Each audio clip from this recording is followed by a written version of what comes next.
And ladies and gentlemen, boys and girls, welcome to our continued coverage here at Ranger Station. It is Mike. I am not on the camera for this time because, as you can tell, we have these two fine gentlemen in Christopher Khayman Lee and Justin Nimmo. And I'm being distracted by a book thing or something. I don't know. That was not yes, right. the mic is on. I know how to turn on a mic. Well, we're just going to have to start over now. So, I can't work under these conditions.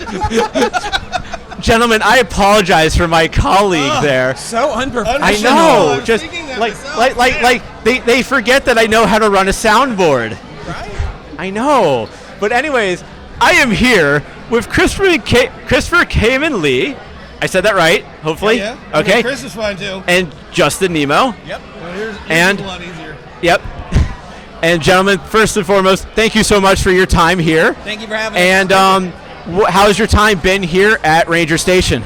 So far, I'm very extremely tired for the fact that I landed at 3:35 in the morning. But the amount of people that are here makes it totally worth it. Okay. I got it, Frank. This has been an insanely busy day. Yeah. Like, Too bad crazy- it's not 3 days. I know. Yeah, we've been saying that the whole time. We're like, why is this not 3 days? Hi. For those who don't know, Patrick David just showed up. Yeah, it's been crazy busy. We barely had like any chance to like sit down or collect your thoughts or anything like that. It's just been Go. go. Yeah.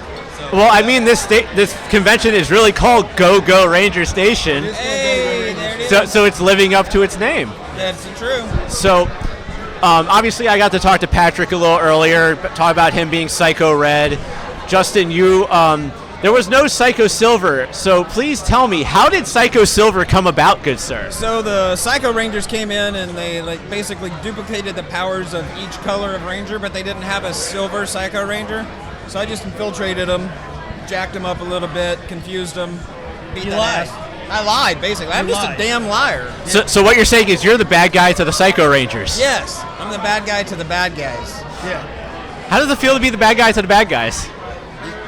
Well, I mean, you get to date the bad girls, so it's pretty cool. It feels good, doesn't it? Yeah. Better than sex. Fair enough. And Chris, for you, when you went through that whole Psycho saga, what was that like for you? You know, being like knowing that you had this, like with Patrick, the Psycho Red Ranger, who like knows all your moves and stuff like that. Like you have to you're at a disadvantage, whereas he's at it whereas Justin's at an advantage. What was that like for you when doing that on the show? Well, he's not used to being second best, so I mean, that's hard to No. swallow. That's But not he true. did get to do the flip No, on hold me. on now. I will always give credit where credit is due. He has the most powerful Ranger suit like ever. I really thought he was going to say he's the prettiest son of a bitch he No, knows. I'm the prettiest. No, I'm but you pretty. have the I'm the prettiest one, but you have the most powerful suit. Yeah. But I'm always willing to concede that because you only get to use your superpowers for like 2 minutes. 2 minutes at a time. So it's a good thing it only takes 2 minutes to beat his ass. I guess so, huh? Now, one thing you said, like you're the prettiest one. So last night when Sasha and I were hanging out, she turned on Lost in Power Rangers in Space, and we watched the first 4 episodes of In Space. I have before you. I have to agree with you on something because the way you were with your hair. I say that I'm the prettiest. See, you with hair. that hair, gorgeous. Gorgeous. I cut my hair for that role too. Really? How Yeah. long was the hair? My hair was down past my ass. It was long. So yeah. And Okay. he wants to grow it out again. So I'm being told you guys are needed for your photo op. So Photo ops already? No, it's only 4 o'clock. Oh, No wait. photo ops. I don't We got know. a We have the panel at con chair 5. here talking to Chris. I don't know if people off camera. Okay. Everyone say hi, Jamila, who's not on camera. Okay. Scoot in, get on camera. Get on camera. Say hi to the con chair, Lady J. I have to steal Chris because Apparently he's one I of the have not a panel, just photo op. Oh, photo op. He has a photo op with all the other Red Rangers. I'm sorry, guys. Oh no. So with that, Glad you're not here to get your photos with Can this we- guy. can All we right. Yeah. Can we So- pick so it with- back up though? what was that? Can we pick it back up though? Yeah. Okay, good. Okay. I want to keep going with this. I'm enjoying this. All right. Yeah, no. Many minutes later. She ran out of ease. Oops. And ladies and gentlemen, we are back, and there is already chaos ensued because Chris decided to change his seat. Wah, wah. Yeah. So Chris, how's the photo op? Huh? How was the photo op? Oh, it was great. There was like 3 people. Oh. We're good. Okay. Super fast. Yeah. In, out, bing, bang, boom, done. So that's a good time then. That's a good photo op. You're in, you're out, you're done. Yep. So before we were rudely interrupted, or not rudely interrupted, but interrupted in general, there was just chaos going on because we were talking about how you were the gorgeous one with all that hair. You talked about how you cut your hair for the role. Yeah. Tell us about that. What inspired you to grow your hair that long in the first place, and then audition for the role and then have to cut it? And then how badly you wanted to cut it off. Yes. What inspired me to grow my hair long was that I'm part Indian. Okay. So Indians are like contractually obligated to have long hair at least some point in life, right? I mean, that's yes. Yeah, I had to cut off about like 3 foot? eight. No, I was gonna say like 8-9 inches of the hair. Not 3 feet. No, it wasn't that bad. But I had to cut like 8-9 inches off the hair just to when I auditioned for the show, and they lied to me. They said that after I booked the show, they said that we're gonna fit you for a wig, and everything will be great. And then when I flew out to California, like one of the first things they said was, now we've decided we're not doing the wig anymore, and we're gonna go bleach your hair. So enjoy that. Just a part of your hair. Just parts of my hair, just bits. Whereas you, My whole head. you got the whole thing. And not only did you get the whole thing, but you also had stupid silver tips put in there that literally like 99% of the people couldn't see anyway. Don't even know they're there. Don't even notice.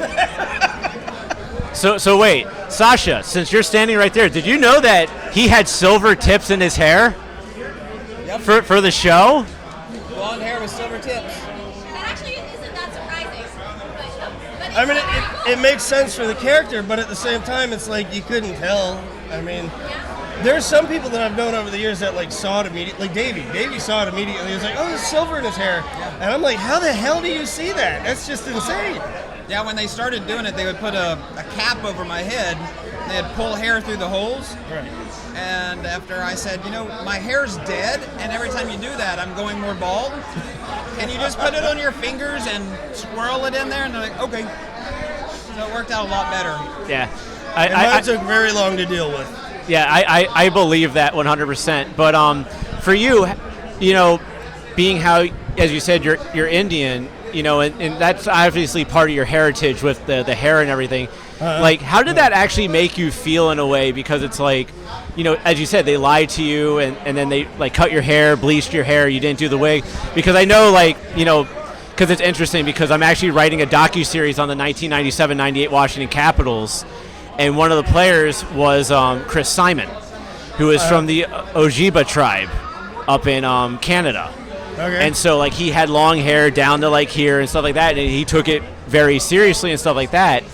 So, and I know, as time went on, he did eventually cut his hair, but it was, something where it's, part of an acceptance or something like that. Did you have anything like that, or did anyone ever give you any crap about that at all? I or no? was absolutely thrilled to cut my hair off when I got the chance to. And, when we do Bloodline, I put my hair in a mohawk. And I mean, that's an Indian haircut too, so I don't care. Well, the interesting thing is that Chris Simon actually did cut his hair into a mohawk. That's what he ended up doing. So Indians unite, all tribes. So, and I'm just asking that out of curiosity, because obviously I don't know all the traditions and heritage and stuff like that. Because man, it's it was a paycheck. I don't care. Yeah. It was a paycheck. So for you, it's just a paycheck. I made some money. Yeah. We're good. Yeah. One thing I do want to talk about too, though, is that Justin, you actually just recently defeated cancer, which first and foremost, congratulations. Thank you. That is amazing. And we talked briefly during the intermission about that, because I actually lost my cousin in 2015 to brain cancer. and I had told you about the one kid of my coworker who actually did get to beat brain cancer, and about how I did a hockey clinic, got my stick signed by the NHL players, and gave the stick to the kid, because it's like, for me, it's like, I'm just a dude, but like you and my former coworker's son, like, you guys have beaten cancer. Like, that is, There's nothing easy about it. Yeah, it's nothing easy about it, and you having to go through, seeing my cousin go through what he had to go through up until his last day, it's admirable to see the fight that you guys put in. Like, can you tell us a little bit about how you found out, and then also what were some of your inspirations while you were fighting this battle? So I had originally felt what seemed like a sticker in my throat, like a splinter or a sticker. And I went to the doctor and asked them about it, and he said, no, you got to go to ear, nose, and throat. So then I went to a dentist, and they're like, nope, you got to go to ear, nose, and throat. So, basically a couple of years later, I was like, my throat hurts, and I asked my wife to look at it. She said, yeah, it's not getting any better. And I was like, well, I guess I'll go to ear, nose, and throat. So I went in. Guy said, well, we'll have to bring you back. And I was like, why? And he said, well, we got to do a biopsy. And I was like, dude, I'm off work. Let's go. So signed the paperwork, numbed it up, cut it out, called me a few days later and said, yeah, you got cancer. Here's what you do. Laid out the path, and it was basically just like a straight line.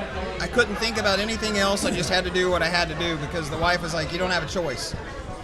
But it got to the point where I was a little worried, like, I feel like I'm going to die, and I need food, and I can't eat because my throat's completely thrashed. So I requested a feeding tube. So I used to eat through a tube for a while. And when they finally were done and said that I was cancer-free, he ripped that thing out of my stomach. He goes, are you a 1, 2, 3 kind of guy? And I was like, what? He goes, you're like, 1, 2, 3 pull? And I was like, tell me you're kidding, right? And he goes, no, 1, 2. And when he did, I was like, I was like lifted off the table. Like, ugh! It was so fucking traumatic. I went out into the waiting room, I guess, when it was done. My wife was asking me a question. I said, I can't talk to you right now in front of all of these people out here because they're all going to leave. We need to go outside. So I just went outside and had to take a moment. Like, Jesus Christ. I thought I was just going to, like, bleed to death or something. Because all he did, he pulled it out and he pushed on it. And I was like, so how come my stomach, like, juices are not running into my body? And he goes, well, I pushed on it. And I was like, well, that's not good enough. I mean, my God. Yeah, it was wild. So, but it's all behind me. At this moment, I really just have some lingering side effects like nerve damage, weight loss, low energy, dry mouth.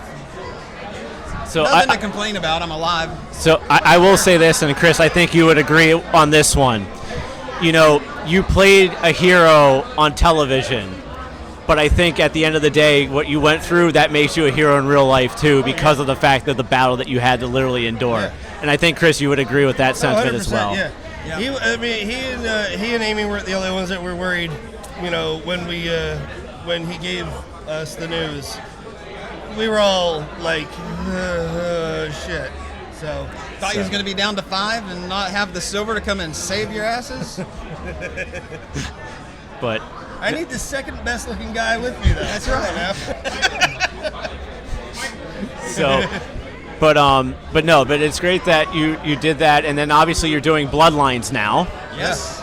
Tell us a little bit about Bloodlines. Bloodline is the best adult show you can watch, but not that adult. Not adult in that. Not in that direction. Action packed. Sure, great photography, great acting, great actors. We have a phenomenal crew, like in front of and behind the camera. Sure. It started off a long time ago. I went to a con. I think it was a Ranger Stop, and somebody asked, "Did you ever consider the idea that Ecliptor was Andros' father?" And I was like, "Oh my God, I never actually thought of that. That makes so much damn sense. That works with what the show was." So like very early on, it was, well, what is Andros doing now? And then I told everybody, I was like, no, that's not enough. So I said, what is Andros and Zane doing now? And it was still like, that's not enough. We need to like, Bring everybody. yeah, build it up and bring in everybody and as many people as we can. So, you know, we've already got other people that from other Power Ranger seasons that have already said, yeah, we're going to be a part of it. We want to be a part of it. So I'm not going to say who because I don't want to, you know, do any, like, give away any spoilers or nothing like that. Just got to go to Bloodline of the Grid on YouTube and you'll learn. Yeah. So, with that, gentlemen, thank you so much for coming here at Ranger Station. Hell yeah. Real quick, where can everyone find you on the social media, and then also reshare where everyone can find Bloodlines? Well, right now you can definitely find Bloodline on YouTube at Nerdbot. We are kind of working on putting up our own YouTube channel that'll be specifically for it.